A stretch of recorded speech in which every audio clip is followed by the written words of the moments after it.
This is Spiritual Biz Chat with Kimberly Maska. Inspiration for spiritual entrepreneurs. Join our spiritual family at spiritualbizmagazine.com. Thank you so much for joining me today, Hope. How are you?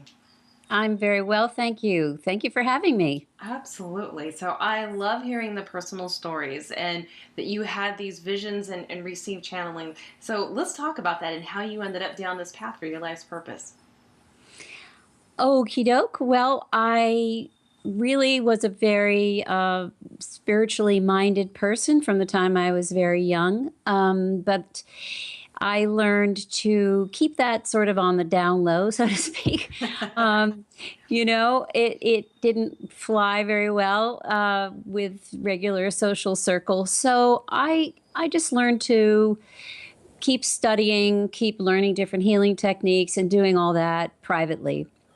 And that was great. And when I went to Findhorn in Scotland in 1976, I sort of had a blowing open experience there. And after that, I would say things accelerated, but still I was very private. And that was the case until 2010, when I had a very challenging year. And in the fall of that year, I went to really recuperate, was my initial thinking, by going to these back-to-back sound healing workshops in the Pacific Northwest. And what ended up happening was that as soon as I began those workshops, I decided that I was going to go as deep and as wide as I possibly could. I had an image of my inner self as a massive brass bowl, and I was going to scrape that bowl clean. I just wanted a fresh start. I wanted to empty myself of everything, in a sense. And the person who ran the sound healing workshops was quite adept, and I just got on a horse and galloped, And when at the end, I really did feel incredibly empty, that I had given it all away in a good sense, and that. And I was grateful. So I said to Spirit, the universe, creator, whatever you think about, whatever you would name that, I said, I'm a willing vessel. Do with me what you will. And I came home and was feeling wonderful, empty, like a baby. And 3 days later, I started to receive these visions. And there was a series of 3 visions. And the first 2 had little bylines with them, so I understood a little bit about what they were. The first one was a massive wave, tsunami-like, but not threatening. It was a beautiful wall of water. And the message was, this is representing a change, a big change that's going to be washing over this planet. And if you choose to swim with it or surf it, you're going to do much better than if you resist it. So this moving metaphor of water was representing an opportunity to make an evolutionary leap if we worked with it. So that was the first picture. The next picture was of a side view of that wave. So, if you ever look at those images of big waves in Hawaii where the surfer is in the curl, that wave curls over, kind of like the letter C. Right. And those are beautiful, too. So gorgeous. And how they get on a surfboard and surf them, I don't know. But, but the message there was, as the ocean pulls away from the shore and deepens into the seabed in order to get its power to create that curling wave, so should I basically leave everything I know on the shore and deepen into the earth and the wisdom of the earth. And by that, they were pointing me to the indigenous people who are, not only present today, but certainly in the past, who knew the secrets of the earth itself. So work with the earth, learn to work with the earth, and then that wave comes up and crests, and it sort of mixes with this new energy that's coming in. And then the next thing I knew, instead of that curling wave just falling into the water, it became a standing figure eight made of flowing water. So imagine a, big number eight, and it's beautiful blue turquoise water circling around that lemniscate is another word for that geometry, that figure eight. That must be And a there was beautiful vision. gorgeous, but there was no little description with that, and I didn't know what it was. And I mean, certainly I know what the number eight is. I also know I know what the infinity sign is, but it was standing, so it wasn't in the shape that we usually think of as the infinity sign, which is on its side. And what happened was this image stayed with me, kind of floating out in front of my eyes at about a foot out for about 3 days. And finally, I said, "Gee, this is maybe I better check this out." Now, one thing I didn't mention was that along the way, one of my tools that I picked up was a pair of dowsing rods. Now, we think about dowsing for water, but you can also dowse for a lot of other things. And I learned to use them. I just found myself doing it. Nobody taught me, but I found myself learning how to dowse for individuals who have questions. Certainly, I had lots of questions, and it started on myself. So, I would dowse simple things like, should I go to the grocery store today? Silly things like that. However, it started to get me much more sensitized to what should or could or might want to be happening in any given moment, and paying attention to the subtlest indications in that direction. So I learned to use the dowsing rods, and then, of course, increasingly made bigger and bigger decisions like moving from state to state, schools for my kids, big stuff, that really had consequences.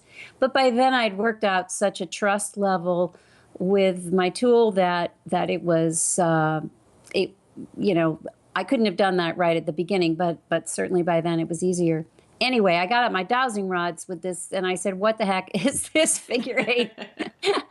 And over the years, I had developed kind of I would get words in my mind, and then I would ask the rods, is this correct? And so I was told that it was called the infinity wave, and that I should create workshops about it. Now, this was November, and they said, yeah, you need to do a weekend a month from January through September, and we will basically give you practices to do, and you will be teaching about the infinity wave. And that was about the last thing on the planet that I wanted to do. Because even though I have been a person on stage, I've been a director, I've been a teacher, a lot of opportunities to stand up and lead, that's not the problem. But not in this realm, not in the spiritual world, which was my private place, right? So I went into tremendous fear and anxiety. Really, looking back on it now, I would say it was kind of outrageously fearful. I came to understand why months later, but at the time, I really didn't understand why I would be so afraid. And anyway, I do what I'm told. So I booked a room, I like that. and You're like, okay. I'm like, you don't understand. I don't know what I'm teaching. I don't know what I'm doing. I would say to, my guides, I said, you guys don't really get that this is kind of weird.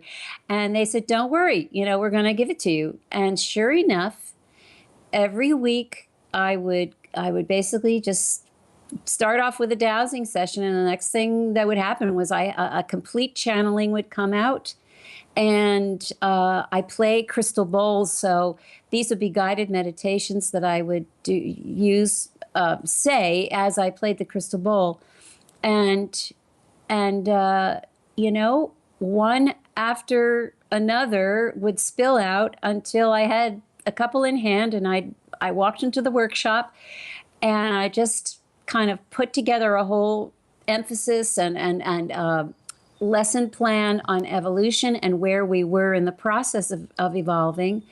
And then I did these practices, and I thought, people are either going to lock me up, or it's going to mean something. And sure enough, it was really something. It really meant a lot, and people who walked in the door with a variety of complaints and problems, really walked out of the door completely altered. But for me, that wasn't enough. I mean, because anytime people gather and we go into heart and we go into spirit, it's going to be good. But so my measurement, because I was kind of standing back with my arms crossed about this for a while, my measurement was, yes, but will it last? Will this hold? It's not just a weekend high. I need to know that this has legs. And so they would come back every month, and every month it had indeed held and even expanded. So basically, this infinity wave, what was explained to me, and then I'll be done with this piece. That's a But lovely story. Please continue. the infinity wave, I came to understand, is a 10th dimensional energetic. Now, most of us can't really conceive of what the 10th, and I don't even know, some people say there are 15,000 dimensions. Some people say there are 12. I don't really get into all of that. What I care about is that it's a dimension that is significantly higher than the one that we've agreed is our reality, this 3D thing that we're in.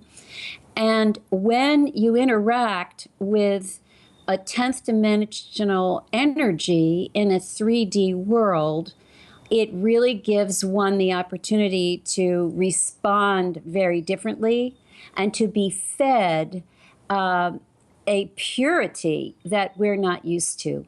So the infinity wave is basically purified love and compassion.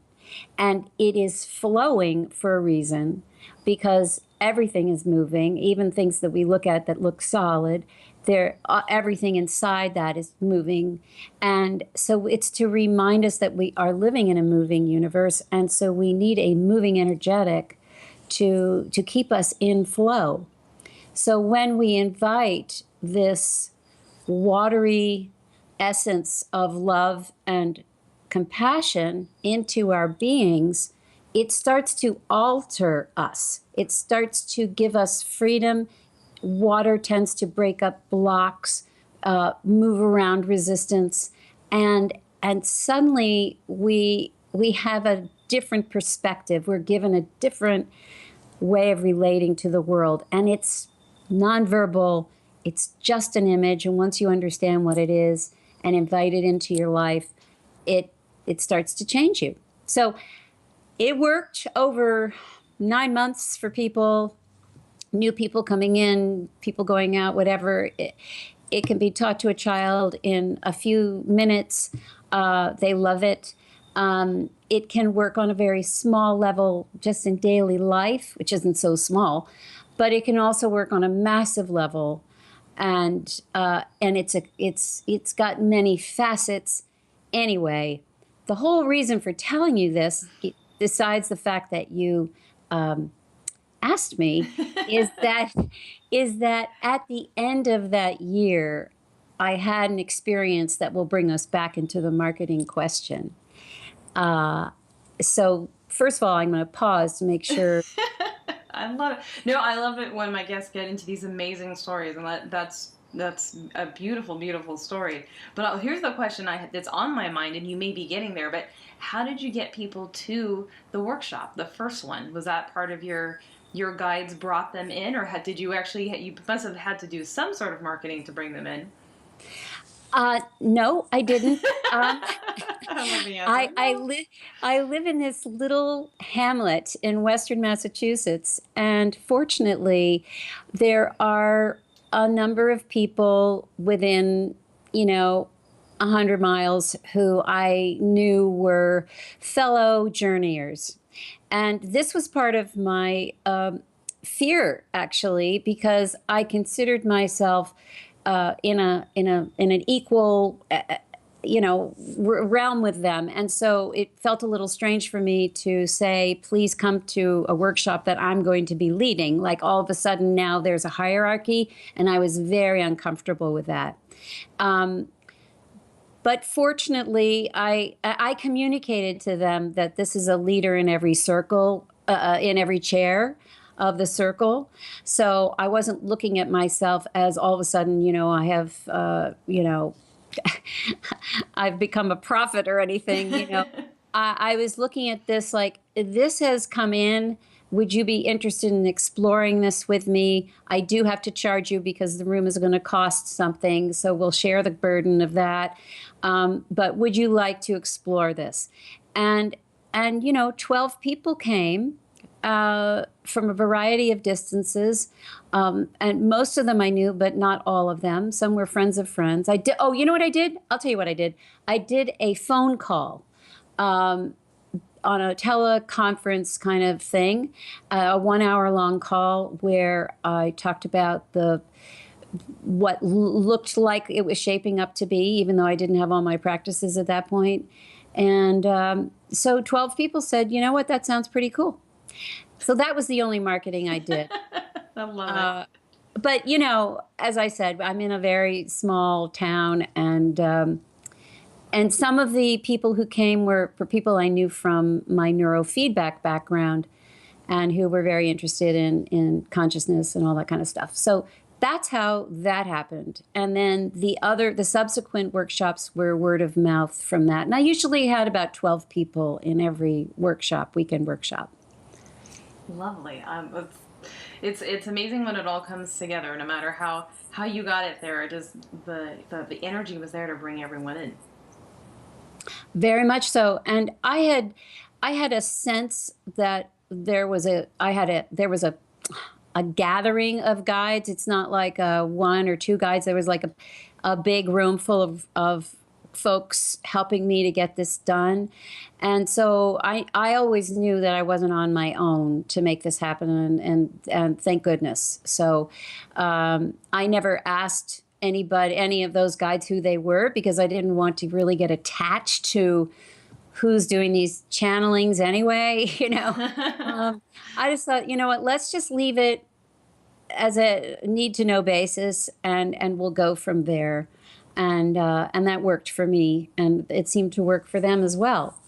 Lovely. And it's a nice thing to remember that none of us are in this alone, right? Someone is out there helping us some way. We just need to be open to hearing them. Absolutely. I mean, really these workshops were co-created. And that I learned about the infinity wave as I put the workshops together. Because when you get into infinity wave energy, you're very aware that you're not on your own. You're very aware that you are co-creating, and that feels incredible. I'm no longer the little engine that has to push up the hill all by myself. And that's a big issue for entrepreneurs, that we just feel like we are wearing all the hats and we have to chug, chug, chug, chug, chug. And and it's a burden, and it's a challenge. I mean, I've been there. I understand it, and I do know that when I work from a framework of the infinity wave, that really switches up. Thank goodness. Lovely. So now you've managed to create this amazing workshop and had people come in. So was there a turning point where you're going to be like, okay, now this is a business. We do all the things that we do, or social media, or website. Like, was there a turning point that made it a business with the marketing side to it? Yes, so there, I'm writing a book right now, trying to recapture all the very synchronistic things that have happened along the way. But I will tell you how this took a turn. So all along, my guides had said this is not just meant for Great Barrington. This is my town. This is meant for the world. And that was way too daunting for me. And I also didn't see myself as, at that time, as somebody who could carry the torch into that big of an arena. That's kind of big, you know? So I just kind of stuffed that to the side and ignored it while I worked on the workshops and just being present here.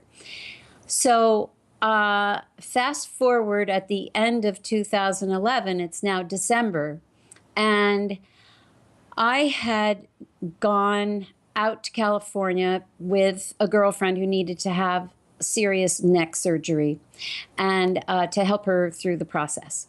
And she went through the surgery, and we were staying in a hotel. I got her back to the hotel, and she was, recuperating nicely.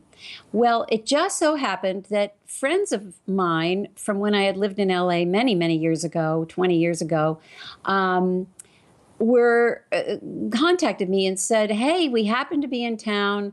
I see that you're in town. Would you like to come over for a holiday party?" And I thought, well, I'm kind of head nurse here, but maybe I can steal away for a few hours. So my girlfriend said that would be fine. So I went, took a shower, came out, and I had gotten I'd gone on Priceline, 2 days before we left, and I'd gotten a 4-star hotel with floor-to-ceiling windows in the corner of this building overlooking the mountains. I mean, it was spectacular. And as I came out of the shower, I looked out the window, and the full moon, the last full moon of 2011, was rising over the mountains, looking massive. And I caught my breath. I went, "Oh my God." And I sat myself down in the chair. And at that point, I had not really worked with the moon before, but I decided to, what I call, run a wave with the moon. So one end of that figure 8 was in my heart, and the other end was looping around the moon. And remember, it's constantly, the water is moving between me and the moon. And I hooked up with the moon, and you know what? I said, "Listen, I am so tired of being in fear because of this thing I'm working with. And I'm tired of being afraid that I'm losing my marbles. And I'm tired of being afraid of what I'm supposed to do with it. I just said, you know what? I'm ready. I'm ready. Bring it on, whatever it's supposed to be. I release my fear, and I'm ready." Okay? So that took about 5 to 10 minutes. And that, blow dry my hair, go to my friend's house. And he, it's a little house, got like 3 rooms. And we said hi and chatted and this and that. And he is a psychic guy on the side. And I started to tell him a little bit about what I'd been doing. And he said, "Oh, well, you have to meet my friend Jennifer." And I didn't know who Jennifer was. Anyway, I go to this back room. I'm sitting there, a lot of people I don't know. And a few minutes later, he comes in, he says, "Hope meet Jennifer, Jennifer meet Hope." At which point, everybody in the room left. You're like, "Oh boy." And she sits down next to me, and we start chatting. Now, when you're talking to somebody who is operating at a higher level, you can kind of feel it. And so you start operating at a higher level too.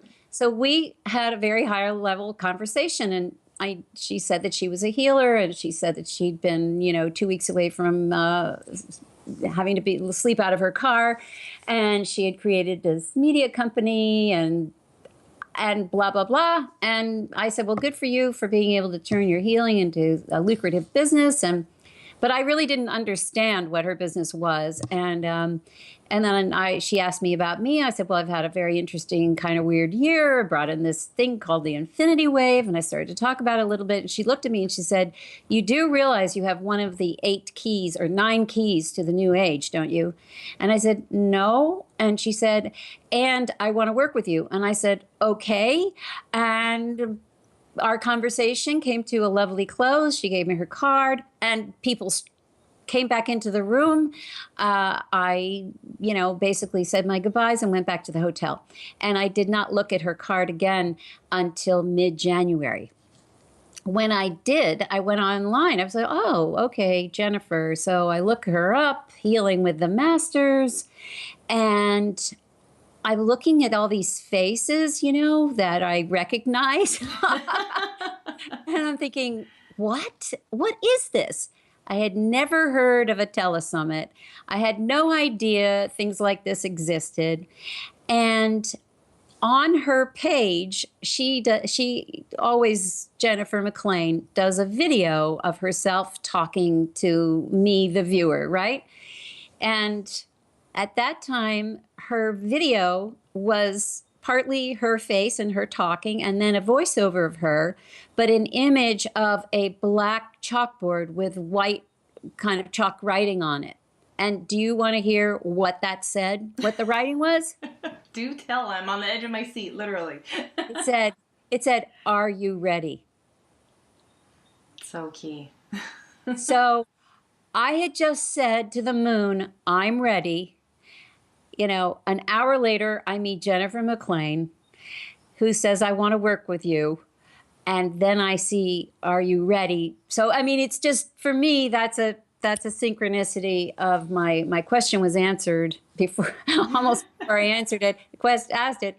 And she basically, I went out to LA and she recorded my first 9 practices and had me on her show the following September.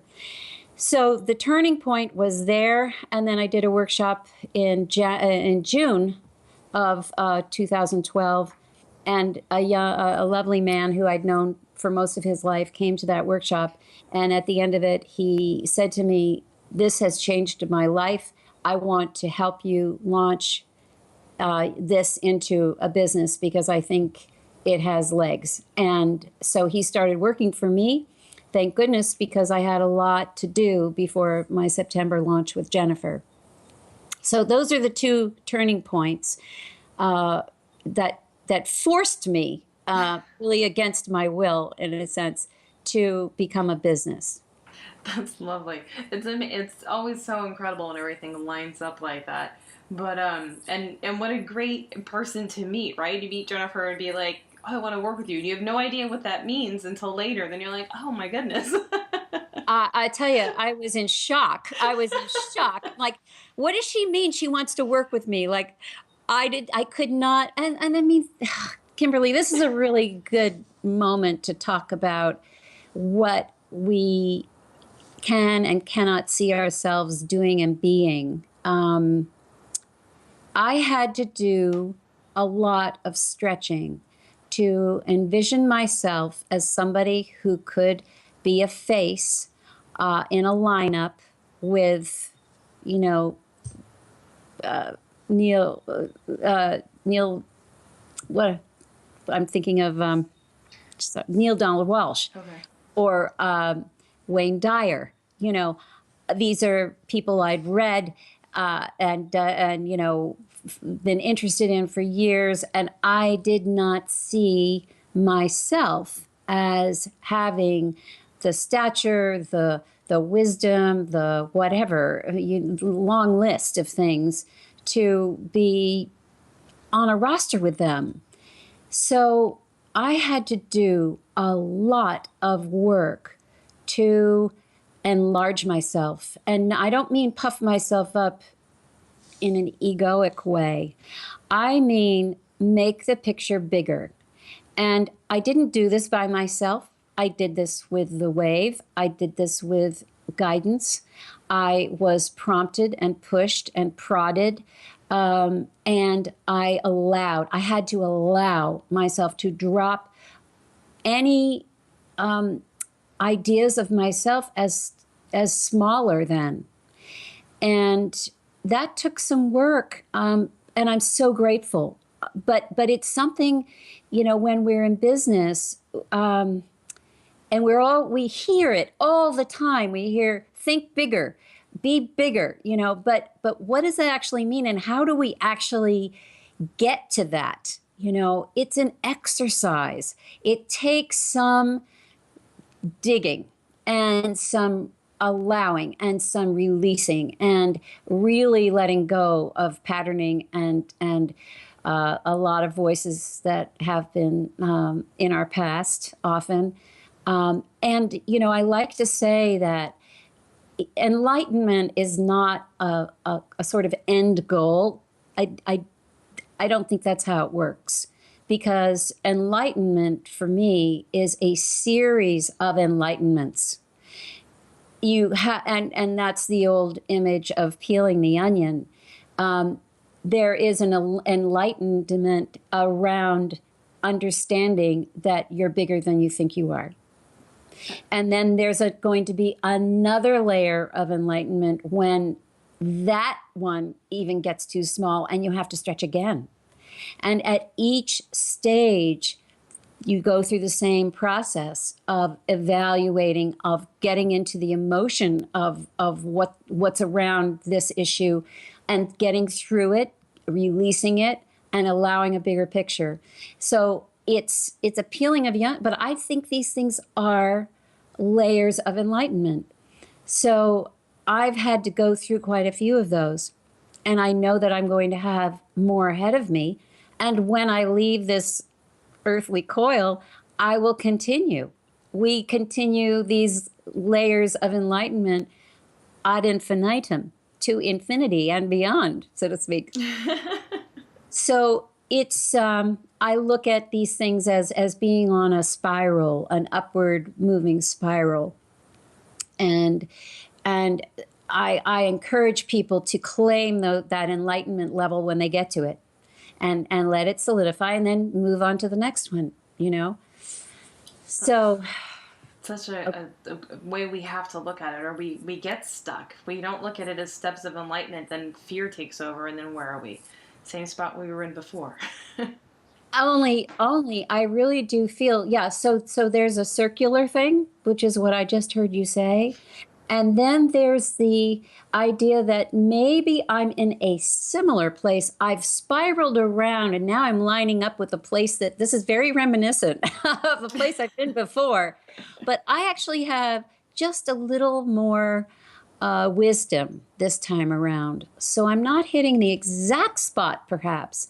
Maybe I've just moved up a little bit on my spiral to having a few more options with how I'm going to approach this situation. Because it is confounding to feel like we're not making any progress. But when we do look back, we see, oh, you know what? That actually was a little better than the last time I did it.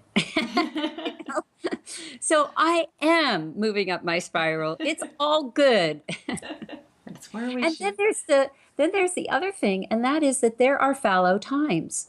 And one thing I have learned to love about the infinity wave is, even just the figure 8, whether you turn it on its side or have it standing up and down, that inherent in that geometry is a looping out and a coming together, and a looping out and a coming together. And this goes on in our lives always. So there may be times, if we recognize that, and there are times when we feel like we're not moving, we're just out on one of those loops and we're moving slowly. But what's going to happen is those slow moving times are really valuable. They're full of potential. We're gathering steam so that when we round the corner, we're going to go zoom right into the fulcrum, and things are going to happen, and then we're going to go looping out,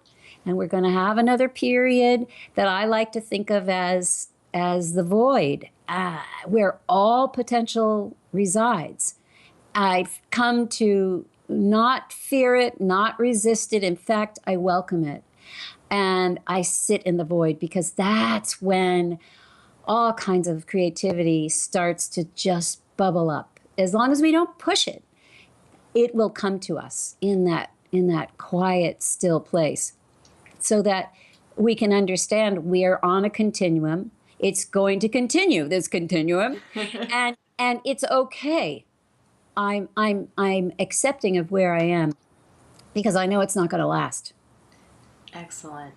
So when your business partner or this gentleman came in to help you and create the business, I'm sure you learned a ton of things. What were some of the takeaways that really helped change how you looked at from doing this kind of really as a hobby and as a gift, and turning that gift into an actual business?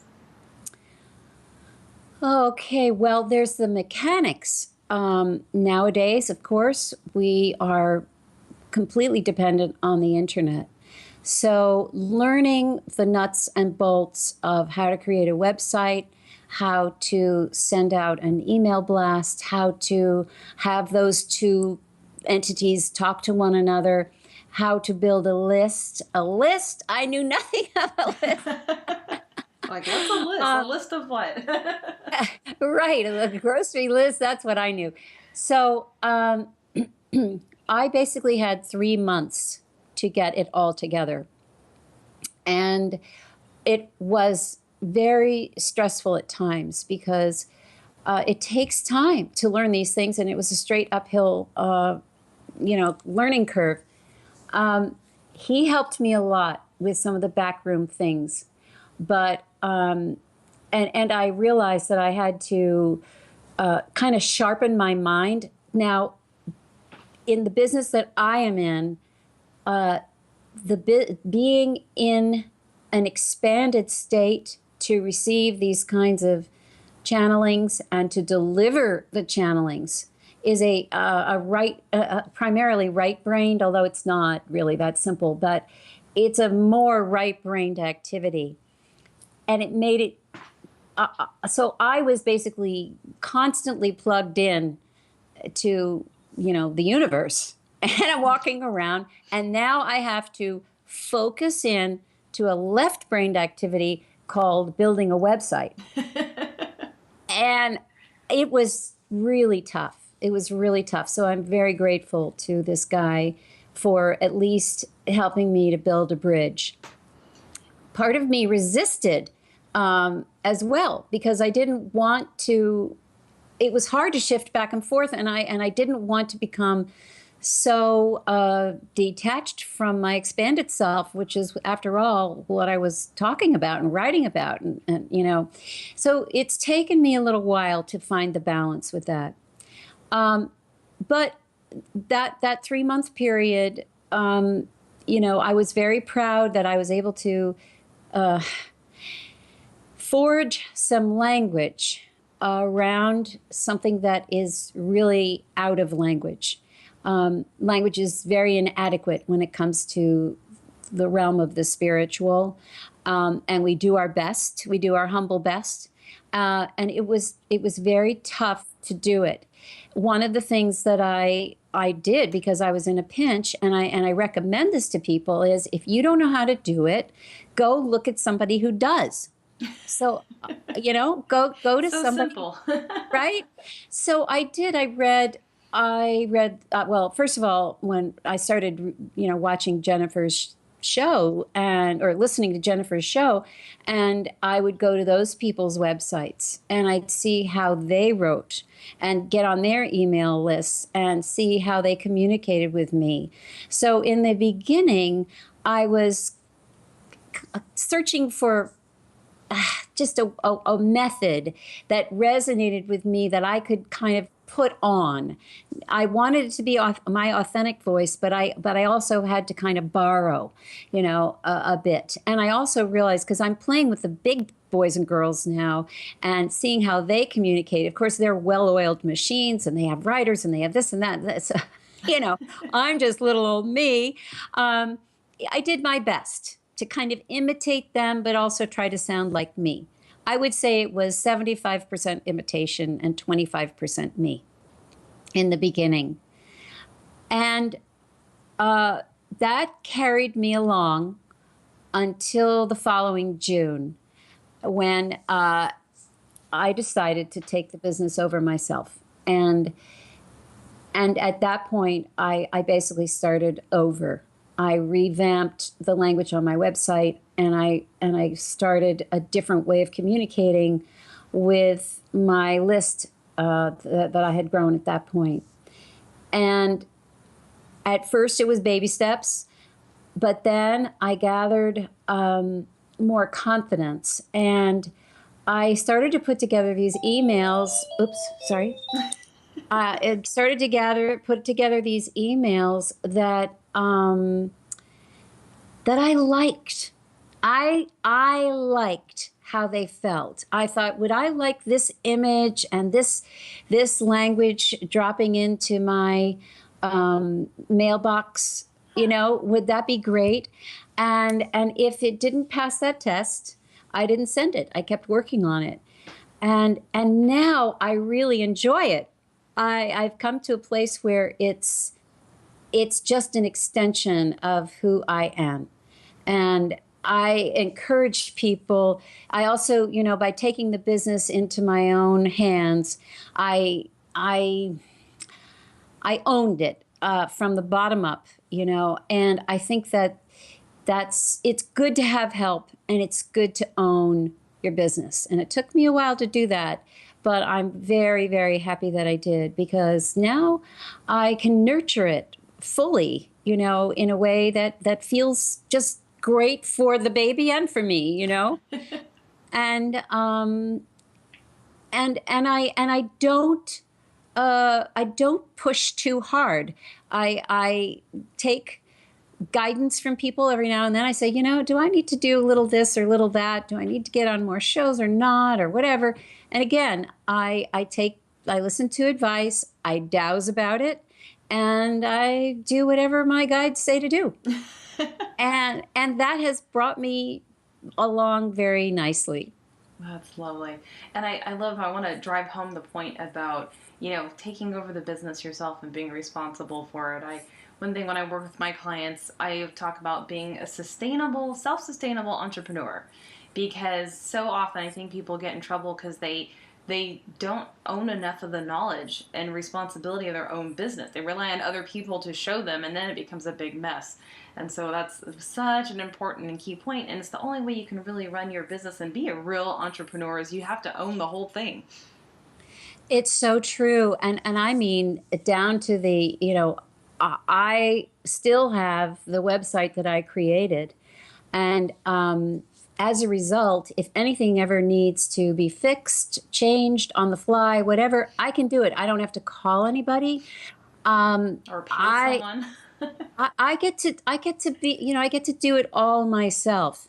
Now, there are probably other things that I could add on, and at some point, you know, I will. But for now, I worked hard to figure all this out so that I would be self-sustaining, as you say. I can't tell you how good it feels now. But it was rough sledding at first. I think I think it would have been different if I had said, you know what, I want to start a business around spirituality. You know, then that would have been just a whole different thing. But because it kept landing in my lap in a way where I was not suspecting, you know, I didn't know what was around every corner. I had to keep responding and stepping up my game. So I think, you know, it would have been different if I'd gone in it from another direction. Right. But it is what it is. So perfect. So, what marketing strategies are you using, and what are the most profitable ones, we'll say, or even the biggest mistakes you've made with marketing that you're like, oh, should have never done that?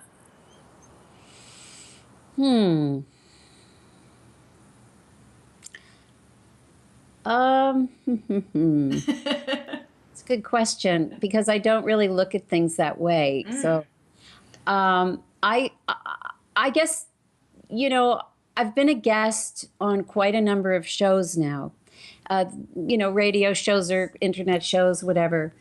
And I, before I had taken my business on and owned it myself, some of the shows that I was asked to be on and went ahead and did, um,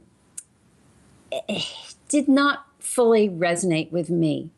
But because I was being told I needed to build my list and I needed to do this and I needed to do that, I went along. I thought, well, I'm not an expert in this yet. I need to be willing and open and so on. If I had it to do over, I would be a little more choosy about who I spoke to and how I interacted. Um, I'm sad to say that in this field of spirituality, um, you know, there can be a bit of grab the dollars mentality, and people will take something like the infinity wave, which, I like to, as much as I can, give away for free. I mean, I described it here on your show. Anybody can take that and run with it if they'd wish to. Um, and I don't like having to push something to fill somebody else's pockets really deeply. I guess what I'm saying is there's a balance. There's a healthy balance, and so I prefer to be with people who I resonate with, and who I feel are coming from an honest place and a balanced place, so that everybody is going to benefit. Um, and I don't know if so I had some misgivings about that, because there were people who were just plain greedy, for lack of a better word, and that didn't feel good in my field. Um, And it shouldn't feel good in any field, but yes, especially with what we do. well, yeah, it was a little. It was a kind of a rose-colored glasses got stepped on situation. So. Um, anyway, I would say that aside from that, I don't think there have been any mistakes, because there's always something that comes out of anything. I have benefited from being aligned with people who do have great integrity, and I'm eternally grateful to Jennifer, who not only produced my first set of recordings, but my second set as well, and basically taking somebody who is an unknown and going out there and claiming, this is something to pay attention to. Really, the message is worth sharing. So that has been a tremendous door opener for me, and I'm very humble and grateful for the opportunity she provided. That's excellent. So, you've covered so much, and I love how you bring everything back to what resonates with you and what feels right. So, where do you see yourself going now? Like, what are the next steps in creating and building more of what you're doing? Well, it's interesting, the timing of our conversation, because I have been, in this snow-covered world I live in. I have been in one of those outer loops of my infinity sign, very quiet, very insular, tucked inside for days on end, working on a book. And I had no intention to leave this or do anything like that.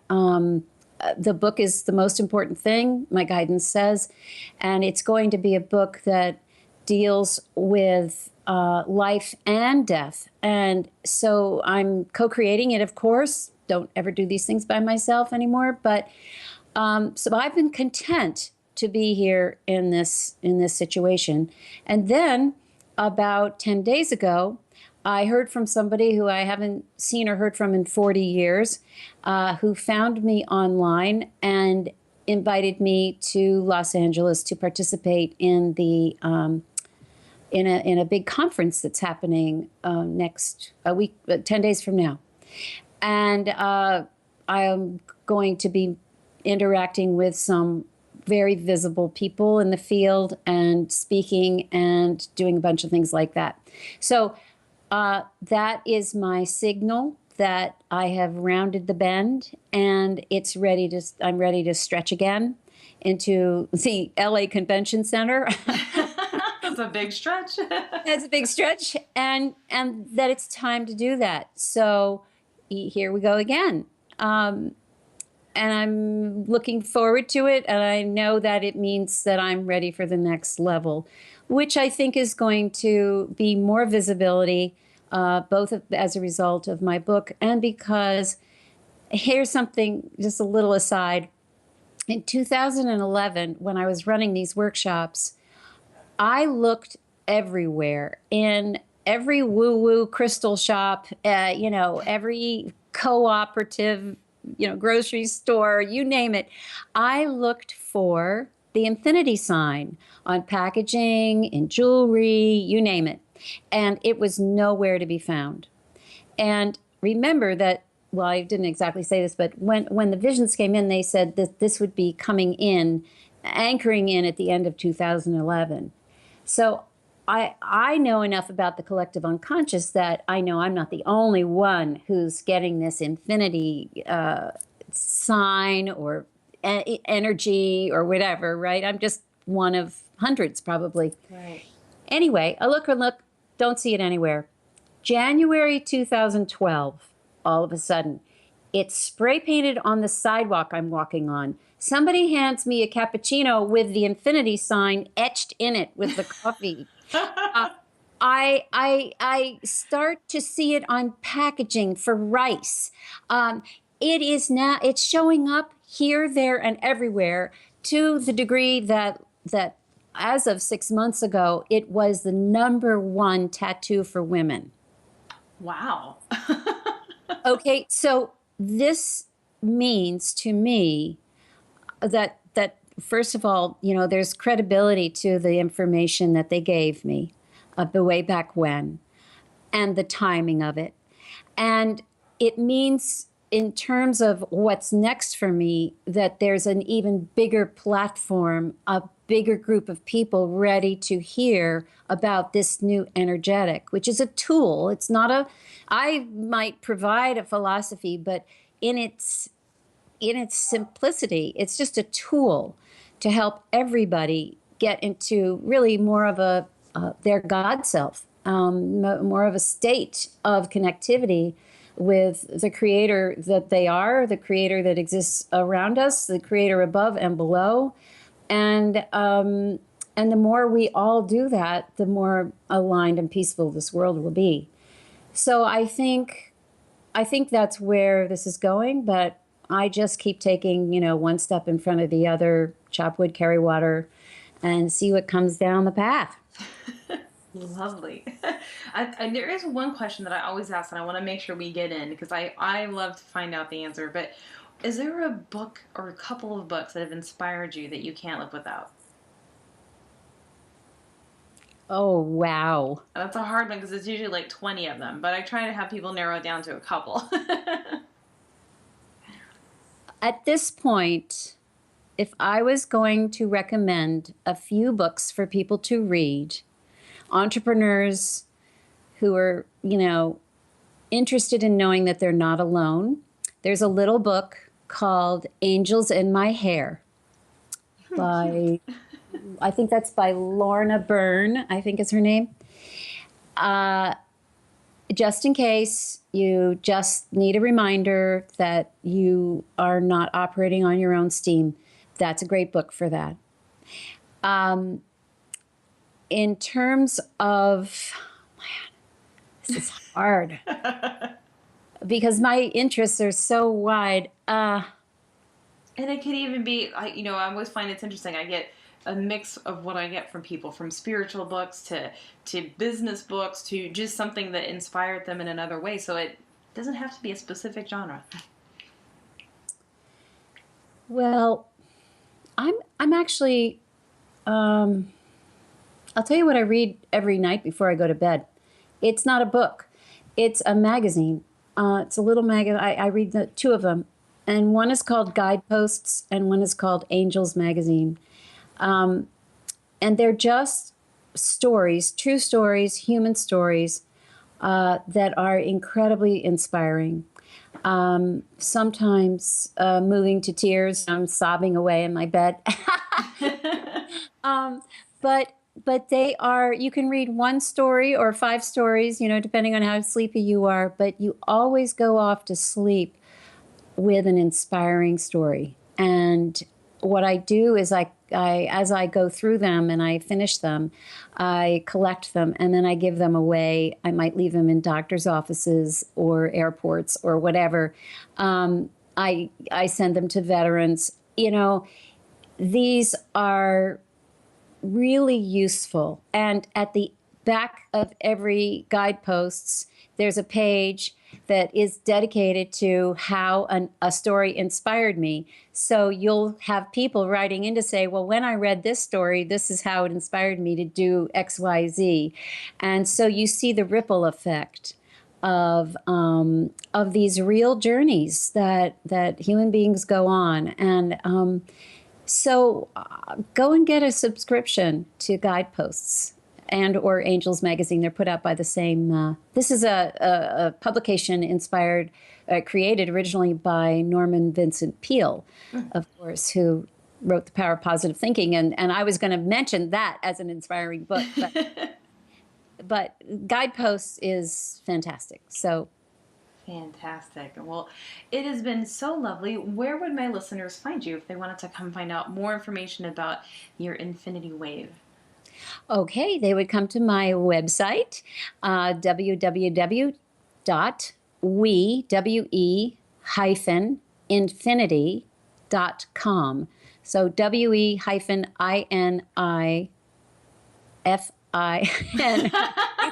What is it? Infinity. INFINITY. In Infinity. Yeah, it's not with an IE. It's not something cute. It's the infinity word. And I'll let my listeners know this will all be up on the website at mindfulmarketingshow.com. Thank you so much, Hope. It has been so lovely.